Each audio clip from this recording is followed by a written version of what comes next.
नमाजी है मिसवाक बनाते हैं, हथियार बनाने इल्जाम नहीं देना।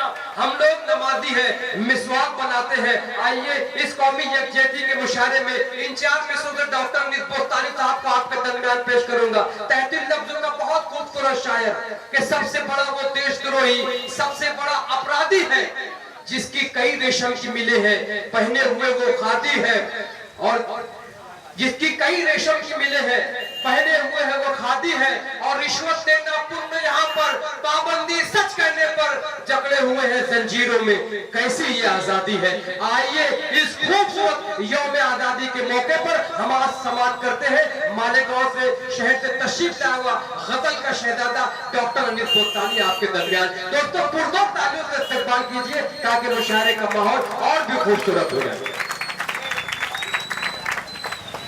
अस्सलाम वालेकुम दोस्तों, संघर्ष समिति का ये खूबसूरत मुशायरा जिसकी सदारत मसीहुल्लाह खान साहब अंजाम दे रहे हैं, और शम्मा फिरोजी के फराइज अजीमुल्लाह खान शेख साहब, मसीहुल्लाह खान साहब, तमाम लोगों की मोहब्बतें, और ख़ास तौर से मेरा भाई सलमान शेख साहब, उबैद शेख साहब, आलम निज़ामी, राजेश भाई, संतोष भाई और संदीप कुमार गुप्ता, तमाम लोगों की ये मिली जुली मोहब्बत, ये कौमी यकजहती, ये गुलदस्ता देखिए पेश कर रहा हूँ कि लिखे को और क्या लिखे, बस अपनी जान लिखते थे।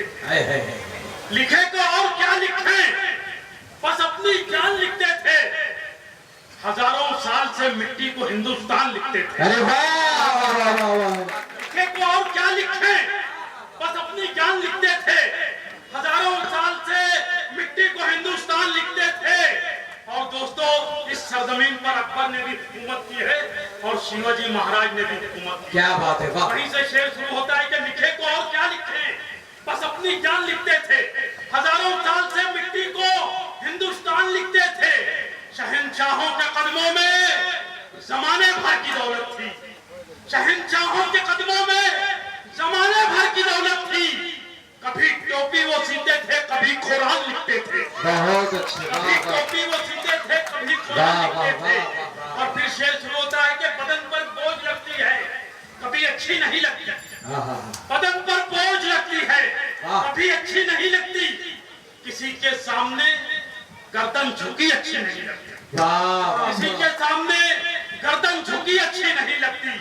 और बहादुर हो जो दुश्मन तो मजा आता है टक्कर में। क्या बात है, बहादुर हो जो दुश्मन तो मजा आता है टक्कर में।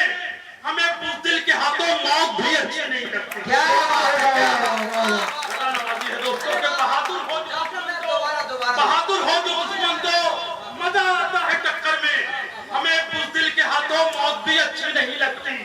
और शेर फिर होता है कि मेरे मासूम बच्चों को खिलौना देने लगती है। मेरे मासूम बच्चों को खिलौना देने लगती है। कहानी शाम होते ही दिलासा देने लगती है। कहानी शाम होते ही दिलासा देने लगती है। और जनाजा जमाल भाई साहब देखिए शेर सुनने के, मेरे मासूम बच्चों को खिलौना देने लगती है। कहानी शाम होते ही दिलासा देने लगती है। और जनाजा जब भी टीपू का निकलता है वतन वालों, जनाजा जब भी टीपू का निकलता है वतन वालों, भगत सिंह की मोहब्बत आके कांधा देने लगती है। अरे वाह वाह वाह वाह वाह, अरे वाह वाह वाह, जिंदाबाद जिंदाबाद। अरे वाह वाह, सलमान भाई हमारे मुजीब भाई की जानिब से, अरशद भाई की जानिब से, भाई साहब, संदीप कुमार गुप्ता साहब, संतोष साहब, तमाम लोगों की मोहब्बत, खास तौर से सलमान भाई की मोहब्बत का शुक्रगुजार हूँ कि मेरे मासूम बच्चों को खिलौना देने लगती है। कहानी शाम होते ही दिलासा देने लगती है।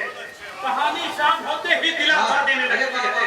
और जनाजा जब भी टीपू का निकलता है वतन वालों, भगत सिंह की मोहब्बत आके कांधा देने लगती है। भगत सिंह की मोहब्बत आके कांधा देने लगती है। और हर पे आखिर कि न हमसाए से धोखा है, न गलियारों से खतरा है। न हमसाए से धोखा है, न गलियारों से खतरा है। हमारे घर की छत को घर की दीवारों से खतरा है। हमारे घर की छत को घर की दीवारों से खतरा है। और खुदा हाफिज कहा माँ ने यही कहते हुए मुझको, खुदा हाफिज कहा माँ ने यही कहते हुए मुझको, तुझे दुश्मन बचा लेगा मगर यारों से खतरा है। शिकम में शीर खारों के निवाले डाल देती है, शिकम में शीर खारों के निवाले डाल देती है, मदद चंगेज बन जाए तो भाले डाल देती है। शिकम में शीर खारों के निवाले डाल देती है, मदद चंगेज बन जाए तो भाले डाल देती है। और ये शेर पढ़ रहा हूँ हिंदू मुसलमानों के बीच, हमारी अखंडता के बीच, हमारी एकता के बीच, कि हमारी एकता जब मजबूत होती है तो वो एक कौम बन जाती है। शेर शुरू होता है कि शिकम में शीर खारों के निवाले डाल देती है, मदद चंगेज बन जाए तो भाले डाल देती है। और हमारी हिंदुस्तान वालों कि हमारी बुज़दिली तरकीब करती है किनारों पर, हमारी बुज़दिली तरकीब करती है